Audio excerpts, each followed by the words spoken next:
Hello, everybody. This is Fred Kranz from St. Ange, coming to you today with another episode of Taking the Pulse of the Healthcare Supply Chain. Today, we have a really interesting and special edition. We're going to have a rematch of the 1988 showdown between the Catholics and the convicts. Representing the Catholics of the University of Notre Dame in South Bend will be our guest, Charlie Miceli of the University of Vermont Health Network, and representing the convicts of the University of Miami in Coral Gables, Florida, will be me. So Charlie is a 2023 inductee into the National Healthcare Supply Chain Hall of Fame, the Bellwether League. He's been at the University of Vermont Health Network for a long time. I am a 2020 inductee into the Bellwether League. So this should be a real showdown between old friends and heavyweights as we delve into Charlie's career and Charlie's take on some of the things that are happening today in the healthcare supply chain. Charlie, welcome. We're glad to have you with us, and I'm so happy that you're a Hall of Famer, because you've always been a Hall of Famer in my book. Morning, Fred. Thank you. Charlie, tell us about yourself. You've got an interesting career. Born in Chicago, raised in Chicago, moved. I met you when you were in Boston. So tell us about how you got to where you are today and what your new role is going to be. Yeah, actually, your geography is incorrect. I was born at, you should have known this. I was born in Oswego, New York. Oh, wow. Second largest city in North America on Lake Ontario. Zip code EIEIO. I grew up in Oswego, went to University of Notre Dame for undergraduate, then moved to Chicago and worked in Chicago till 1996. And I was fortunate. I started at Northwestern Memorial Hospital in 1983, and then went to Loyola University Medical Center. Then the University of Chicago. On the University of Chicago side is a director of procurement, and then worked for Colonial Healthcare Supply, which is now part of Cardinal. Back in the day, we used to compete against Medline, which was right up the way from us, up from where we were in Lake Zurich, Illinois. And then came back to the University of Chicago Health Network, and now it's called UC Medicine. And then moved to Boston, is the first leader of purchasing for Partners Healthcare System, which is now called Mass General Brigham. Went in consulting, where I worked with you, Fred. We both worked for Tom Hughes at BD Healthcare Consulting and Services, which used to be Concepts in Healthcare. And then for the last 15 years, 6 months, then I came back to Partners at Newton Wellesley Hospital, spent 6 years there, and then came up the different roles, and then came up here as the vice president of the supply chain for the last 15 years, 6 months. I've also been fortunate to have led pharmacy, been the deputy CIO for the medical center, the CIO for our accountable care organization, and had 2 tours of duty as a CEO and a CFO for a clinical affiliate of ours in northern New York, in Ticonderoga, New York. I did 2 tours of duty there, one in 2010, 2011, and then in 2014, and then came back and became the chief supply chain officer for the University of Vermont Health Network, and I've served in that capacity since 2015. Wow, and you're only 42 years old. That's pretty amazing, Charlie. Yeah, right. And now I've just semi-retired. I was fortunate. I was able to work through a succession planning ever since 2015, 2016, and have a guided path, through process. My succession planning person is now the chief supply chain officer, vice president of supply chain for the University of Vermont Health Network, Ken Jensen. Ken runs circles around me. He has every designation as from logistics and supply chain. outside of industry, outside of the healthcare industry. The only thing I got on them is that I've worked in healthcare for 40 years. So I know where everything is. But I'm introducing them to people like you, Fred, Council for Supply Chain Executives, SMI, IDN Summit, everybody, because I think, having the network of the new folks and the folks like us that have been around the block, I think it helps the new folks coming in, and it helps us too, because I'm very proud of the way that been able to mentor folks over time, because I've been so fortunate, and I mentioned that in the induction ceremony for the Bellwether League, of all the people that helped me and gave me a chance to fail and make mistakes, but then also had faith in me and let me continue to go. So that's just been something that's been a very positive in my career, and I hope that a lot of other folks have that same opportunity. Well, So is that enough Charlie, background for you? one thing you forgot, and I don't want you to tell us about it for 10 minutes, but you're a real Renaissance man. You're the Ayatollah of the healthcare supply chain, rock and rolla, because you've got your band that you participate in and played at many important functions. Tell us briefly about that. Yeah. We established a local band called. We first started out called McKenna Lee and the Eva Channel, and we used to play Eva Cassidy music, almost like a tribute band. And McKenna, who actually works in supply chain now, is the senior project manager and has her MBA in supply chain, is our lead singer. And then we've been able to augment with other folks across our healthcare network and a couple outsiders.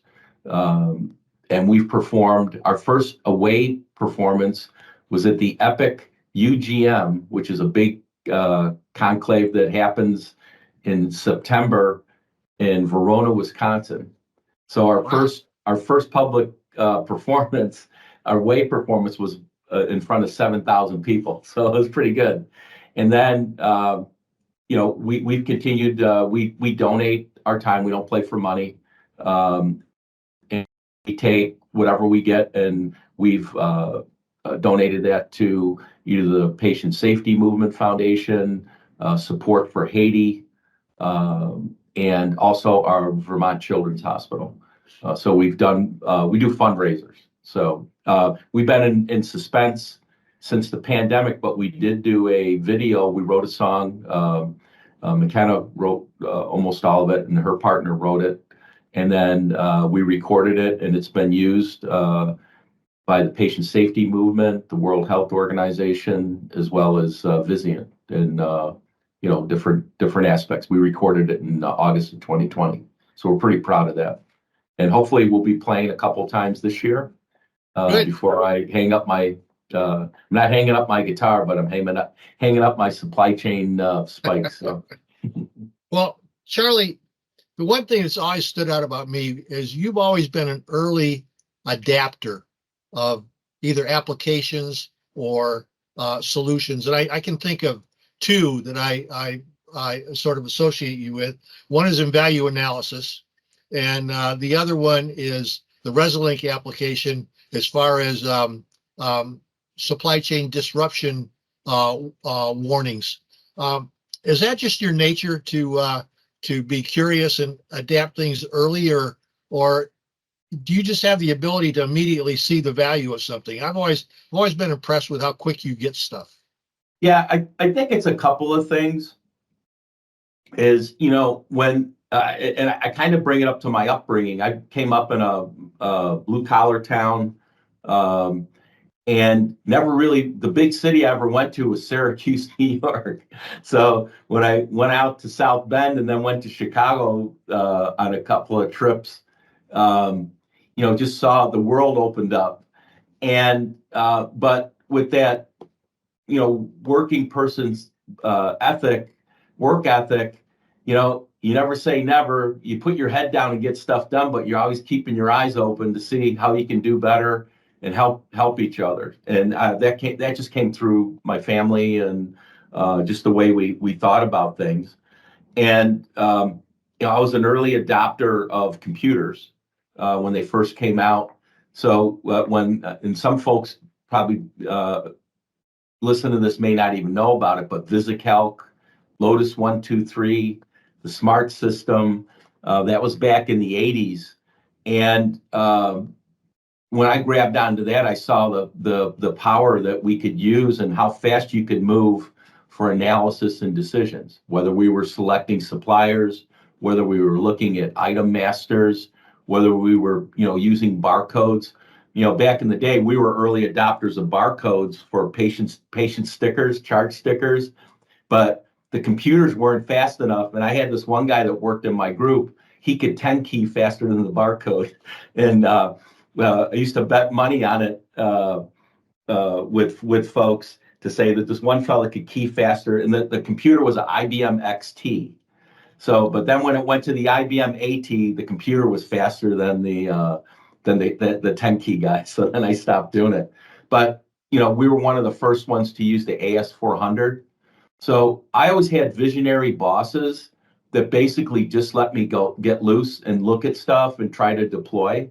So, Tim Partridge gave me that chance. John Guida gave me that chance, in the early career, and to work and to use technology to help make decisions and support. Flash forward, when I came up to University of Vermont Health Network, we set up 4 tenets.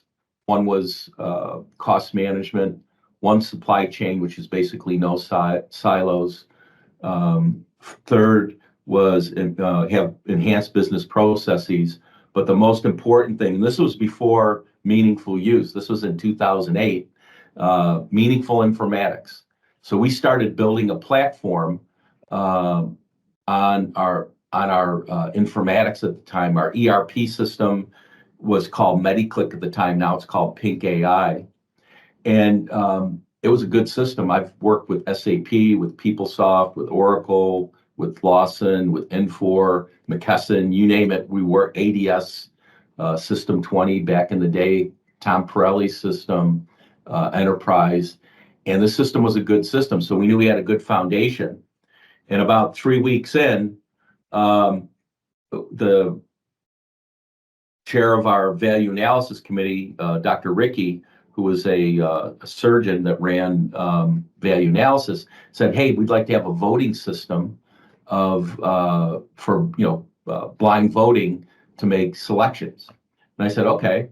And so we started looking around the market, what was there, and I had worked with this fellow, Steve Kinsella at BD Healthcare Consulting and Services. He was our data guy, and I had lost track of him. Just what he was doing. We always, we were friends. We kept in contact that way. And he had started a company called the Data Leverage Group and had a system called VAMS. And this was in October of 2008. This is when the financial meltdown was happening. But we went and we asked Steve, "Hey, can you design something for us?" And he had one client that was in Branson, Missouri. And I remember that, a lot of companies at that point in time, we were cutting any type of process or systems that didn't help you. So they were his first customer, but they canceled the contract. So we were the second customer, but I always call us, we were the first one. And our CFO, Roger Deshays, who was another one of my mentors, said, "Yeah, go for it. This looks like a good thing." And over the last, almost 16 years, we've worked with the VAMS system and worked with Steve. And what the magic there has been, he listens and listens to things. Like I asked him, I said, when Atul Gawande's checklist manifesto came out, we were talking on a Saturday, I go, "Can you operationalize that and put that into VAMS, into the value analysis system?" He goes, "Yeah." So 2 weeks later, we had the checklist. And then, we use it for project management, but we also use it to report impact on savings, whether it's unit price savings, cost avoidance, CapEx, OpEx, and we've done that. So since we just did a show back for supply chain, we're good for about $10 million a year. So but since 2015, we've contributed about $100 million back to our company, and we use that information. We participate in the Gartner IDN benchmarking component and work with Eric O'Daffer and his team, and very strenuous, very detailed process, and we validated our performance in that respect. So that system is core, number one. And if anybody else, you don't have to justify yourself, but you have to show your value. We justified ourselves during the pandemic. Healthcare supply chain did across the country, right? Probably across the world. And so we have a seat at the table, and sometimes at the high table. But with that said, another software system that helped us was Resolink. And I think it was on a call with you, Fred, with a connection with Resolink back in 2018, subsequent to Hurricane Maria.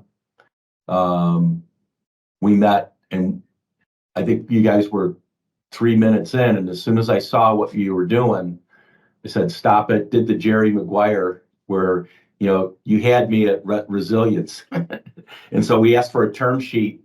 So we've been using Resolink, and I know Ed Hissock at Trinity we were right around the same time. And that was our early warning system, or our canary in the coal mine, to help prepare for, the injury to the healthcare supply chain, or supply chains all around the world in 2020. In fact, we called. Let me jump in on you there, Charlie. From an outside perspective, it looked to me like during COVID, your organization fared a lot better than others. Is it because of something you did, or did you get lucky, or how come you made it through as well as you did? All of the above, but I can't say we made it through as well as we did, because we still had people that passed away from COVID in our state, as did the other million, over 1 million Americans lost their lives to this tragic event. But what we did do, the most important thing is we made friends, we made alliances. And when I first started out in healthcare supply, everything was a handshake. You trusted everybody. And I think we went, and I'm guilty of this too, we chased the dollar so much, and we lost the personal relationship with our suppliers, and sometimes with our other colleagues and other healthcare institutions. And everything became a contract. Everything became a KPI. Everything became, it was adversarial, in the sense that it wasn't win-win, or I call accommodate is what it should be. We resolve what we need, and we support the suppliers because they need to support us. I think we pushed the suppliers too far. And I knew that from when we used to have cost plus 12. That was a good deal. When I first started for med search distribution, I was one of the guys that made it go down to cost plus 3, cost plus 2. And then I went on the distributor side and saw what happened there. And, we made everything too tight. So we turned into a grocery store, which, is very efficient and effective margin world. But I think we did it the wrong way. But never burn a bridge was one thing, and always keep relationships going. And, we worked with people we trusted and who told us the truth. We had some failures on supply stuff, but we also had some big wins by working together with our state government, with Dartmouth, with our hospitals in 2 states. And then also, I talked to Mark Faulkner and Lisa Scannell down at Mass General Brigham, Craig down at Memorial Sloan Kettering. We made this network, Amanda out at Stanford. We made this network, and Reslink helped us put that together. SMI helped us put that together. And it was storytelling, but it was storytelling with experience and do this or don't do this that I think really helped us out. And the software, whether it was your ERP system, whether it was, we have another system we use called TrueView Analytics. It used to be called Neptune. And it's an app that's used. We used it for we started in the EP lab and cardiac CRM. And so our physicians could look at an iPhone or a Droid and see what our inventory was, the technical specs of the implant devices, the cost structures that were from each supplier, and then the technical specs, the size, the shock, if it was electric pulse, what that was. And I gave the okay to build that. And I didn't know how fast they were, but I was in a grocery store. I was buying some Heady Topper beer because this is back in 2016 and 2015. And Dr. Wingett came up to me. He was in the grocery store and he goes, check this out. And he showed me the app. So flash forward, we won a Vizian Award for technology, for innovation. And then we were shortlisted with procurement leaders, which is a worldwide organization for technology. So, and it's helped us save money. It's also helped our suppliers because they interact with the device, and we've expanded that. So, and it works in consort with VAMS, and it also works with our system with Pink AI, and then it also works with Epic. We download data from Epic and throw that in. We work with a number of other firms in doing that, and TrueView Analytics has been one of our cornerstone systems that we use, and that helped us during the pandemic too, because we were looking at costs. We wanted to go as fast as we could to get back up and running once we kind of knew where we stood. So May and June was our target to get back up to 90% of capacity, where we could do it safely and make sure we had the supply, make sure we had the systems, make sure we had the staff, make sure we had the logistics. And our suppliers, it worked out really good. But it was all with the handshake. It was with the trust, because a contract doesn't mean any. Force majeure wipes out every contract thing that you ever had during a worldwide event like that. And it really became down to trust and communication. So I don't know if I answered your question, but that's interesting, Charlie. What you're saying is that you're using data and you're using all the technology that's out there, but what really saved the day was going back to the basic human interaction and building of relationships. Yep. That's cool. Yep. Well, yeah. You brought up two areas. We went old school.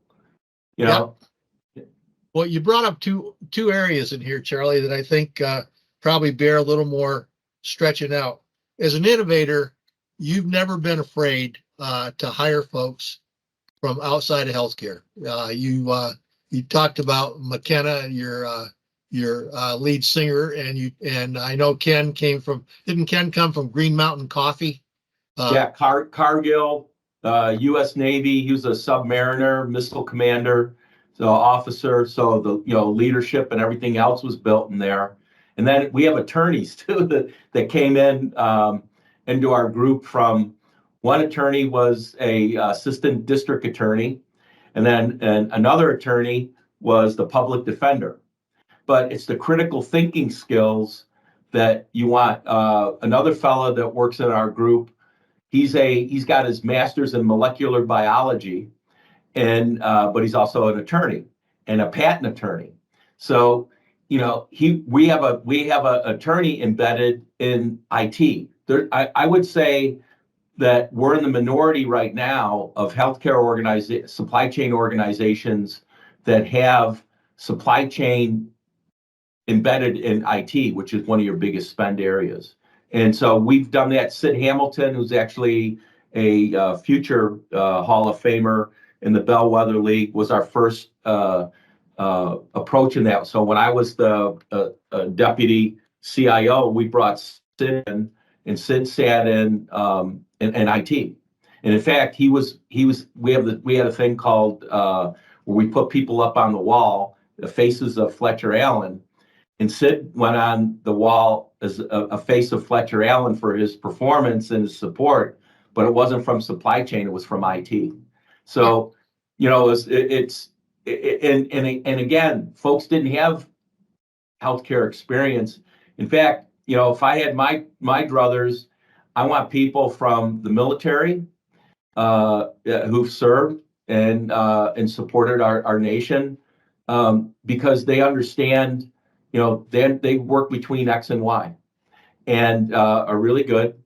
But then there's other folks that they work within X and Y, and they know the mission, but they can also work outside of the parameters there. So two fellas that I've worked with, Pat Jordan, who's an airborne ranger. I worked with Pat at Mass General, and then worked for him when he was COO at Newton Wellesley Hospital. He's currently the COO at Dartmouth Health. And then Ken Peterson, who I served with at Loyola. Ken had just got out of the Army. He taught at the Command Staff General College, and we worked it with each other. We did after action reports every day. We did briefings. So that discipline and the cadence of communication and using facts, ground truth is in our lexicon now in our organization. I can say that I was probably the person that brought that here 16 years ago, and it's in the lexicon of as is AAR, and that was from working with Pat and working with Ken. So I think people from manufacturing, you got Brent, from Johnson, from Joe Walsh. You got all these folks that worked outside. And now they're in our world, and they bring that wealth of knowledge to us and makes us better. Like I said earlier, the only reason I'm ahead of Ken is because I've been working. I know where everything is. So I've been in different roles. What's interesting about that, Charlie, is I know many of the people you're talking about, and I think it gets down to a quality of a person because as many folks as there are like you that have built a dynamic team, what those folks all share is they can get their egos out of the way. They're open to learning. They're expansive people, as opposed to other times where I've seen organizations bring in experts from outside healthcare who just don't get it, don't ever want to get it, and think that healthcare is backwards and behind the times, is never going to move forward. And those folks often exit the healthcare supply chain almost as quickly as they came in. Yeah, I think the other thing too is working on, having more female supply chain leaders. So through the work of SMI, Jane Pleasance leading the way, our arrangement with Women on Their Way with Audrey McGuckin with the McGuckin Group, that's the best thing since sliced bread from my perspective. Doing that, I've been fortunate where I've been able to, I've been mentored, and I want to, pay it forward. So it's just wonderful to see, like somebody that used to work in my group, Carmen Alvarez. She started out on the receiving dock at the Mass General.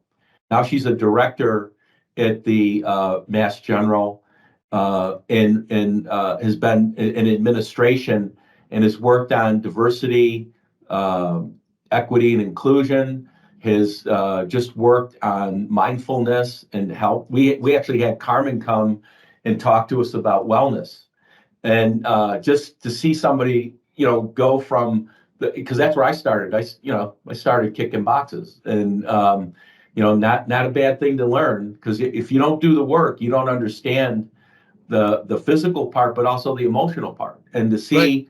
And the human part, and to see somebody rise up like that. Same thing, Rachel Raines, that's on my team, is, Rachel was the director of purchasing here back in the day.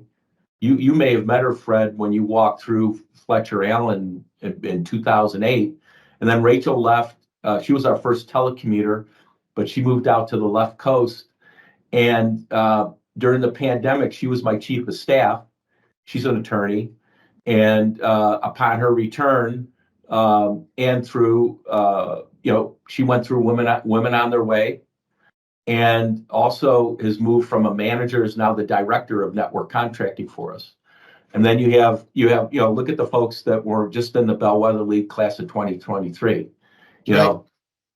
That I'm at the bottom of that that file up there, with Karen Conway and Mary Beth and Deb. Charlie, be kind to yourself, buddy. Yeah. You belong where you are. No, I know, but just what they've done, and Karen jumped off the working train right before I did, like within a couple of weeks. But she did so much and is doing so much for the healthcare ecosystem through her career. Karen's going to be one of our guests, and also I'm bringing a bunch of the young folks that you talk about in too, because I think one of the big things in healthcare is in healthcare supply chain is going to be attracting and keeping the future leaders. Future leaders are huge. Yeah. But we're sort of coming near the end of our time. I got two quick things to ask you. Number one, you're one of the few supply chain leaders that I know. There was a guy named Dick Sim from the Health Alliance of Greater Cincinnati who became the president at York Hospital in York, PA. But you're one of the few guys that I know that have actually been a CEO at some point. So what did supply chain help you as far as being a CEO, and how did being a CEO perhaps change the way you looked at supply chain? I have to say, because when I served as CEO, I volunteered to help a organization that was in difficulty. So, everything is, we're brought up in supply chain as cost orientated. And so you go in and you start, looking at cost structures. But what you have to be careful with is two things. Number one, when you go into an organization, it's the people. And in supply chain is very people centric in the sense that you got, you can contract, you can purchase, flying a desk, but, and you can be really good at that, but you have to understand that once a system or a service shows up, it needs to be consumed by the organization, and it's just not going to stand on the dock and work and help you. You have to have folks that have relationships with the consumers of the services or the products. So it's the people component, and knowing from how the front line is, especially when you're in an organization that's in trouble. My nom de guerre is Mr. Wolf. Harvey Keitel's character in Pulp, a cleaner.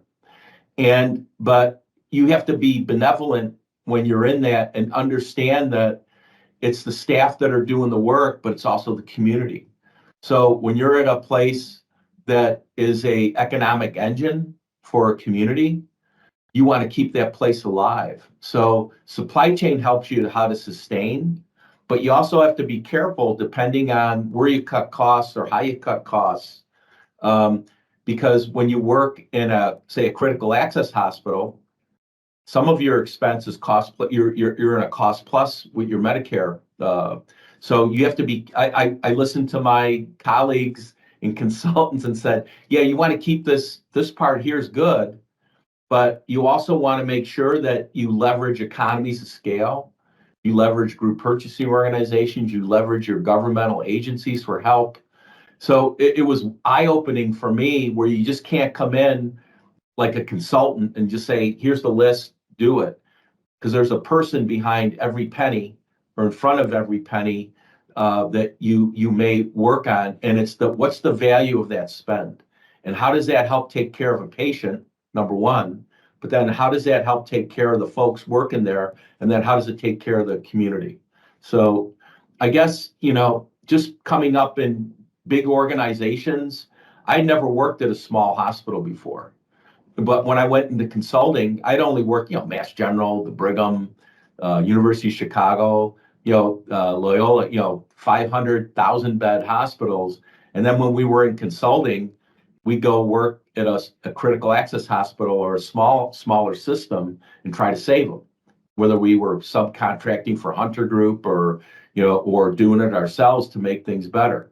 But that's what you learned. You learned about the people and the organizations. That gave me an advantage to go in and to listen and to turn around. And we were able to turn around. In fact, aligning with Hudson Headwaters, which is Dr. John Ruggie, from my lens, saved healthcare in the northern New York, because he started Hudson Headwaters as a physicians organization to come in and take care of the population in a typically underserved area, and has done a great job and is aligned with our health network.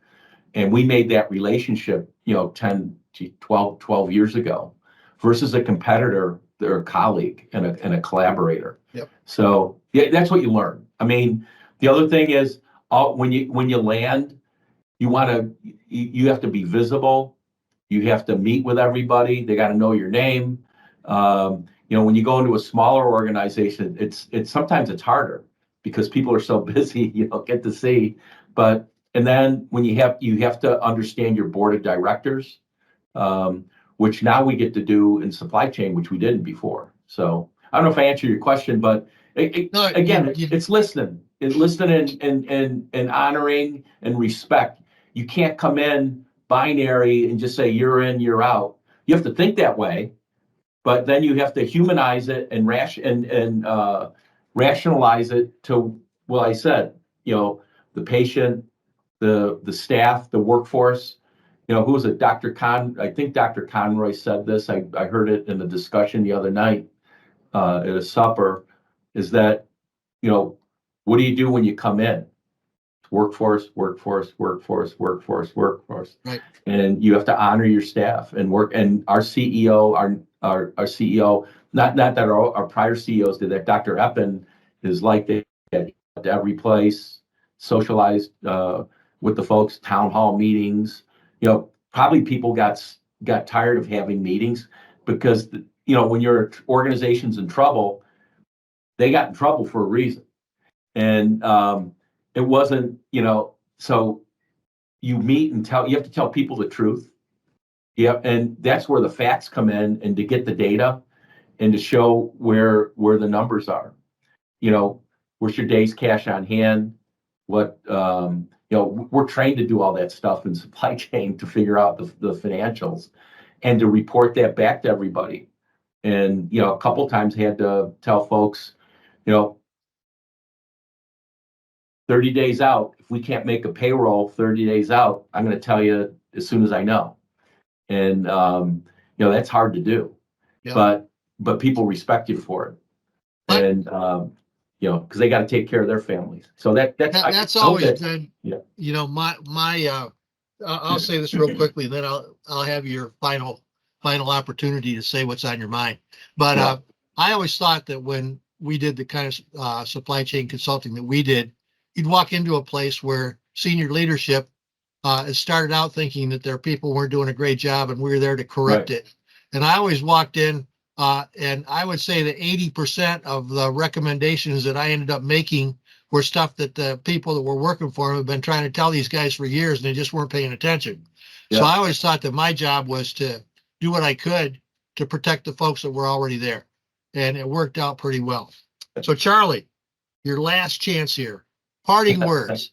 You're moving on to greater things in life. You've had a wonderful career. What would you tell the healthcare supply chain that they need to know and take with them as your parting words? All right. So have a succession plan and be a mentor.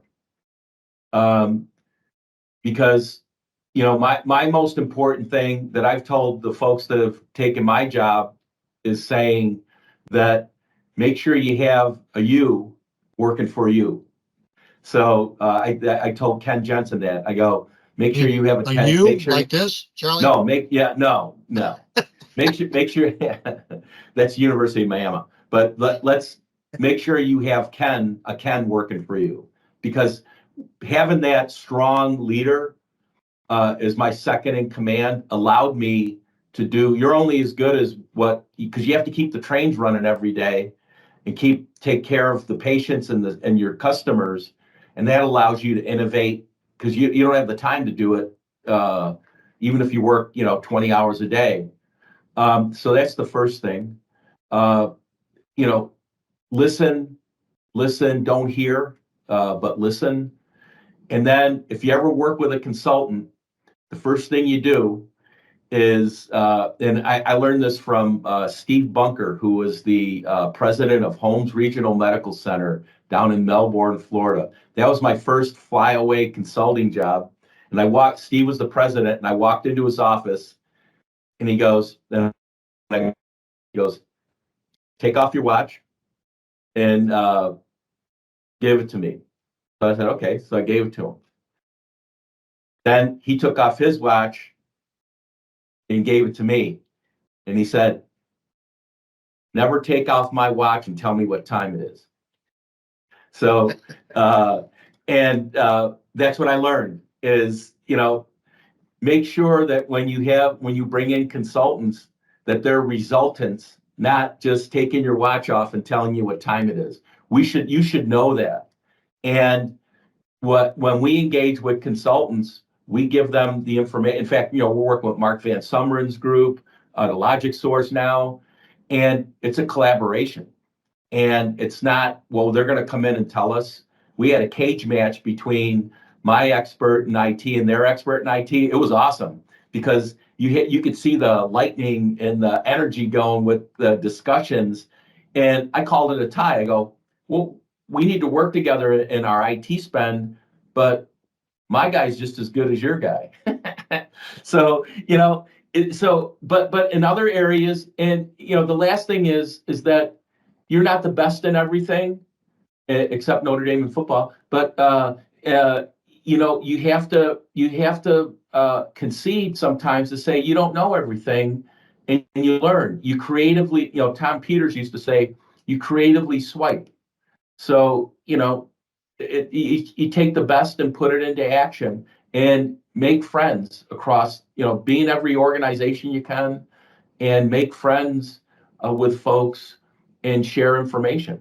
I mean, that you can share. That's not, business confidential. But what are you doing? And also, what happened when you fail? How'd you dig out of it? That's resilience. So that's all I have to say about that. I think that's thanks for the question, though. Hope I answered Charlie, it. I think that in this conversation, you've shown people why I invited you to be on the podcast. You're one of the great characters in the healthcare supply chain, and you're one of the most thoughtful and visionary leaders.